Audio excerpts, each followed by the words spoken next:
போட்டு மீன் பிடித்திடுவோம். ஏலேலோ ஏலேலோ ஏலேலோ.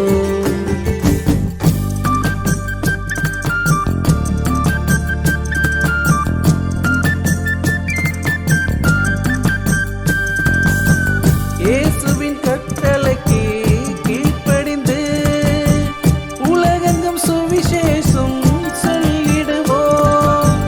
இயேசுவின் கட்டளைக்கு கீழ்ப்படிந்து உலகெங்கும் சுவிசேஷம் சொல்லிடுவோம். தம்பி, உலகெங்கும் சுவிசேஷம் சொல்லிடுவோம். தங்கை, உலகெங்கும் சுவிசேஷம் சொல்லிடுவோம். தந்தன தந்தன தந்தானே தந்தானே, ஓ ஒய்யர ஒய்யர ஒய்யாரே ஒய்யாரே. தந்தன தந்தன தந்தானே தந்தானே,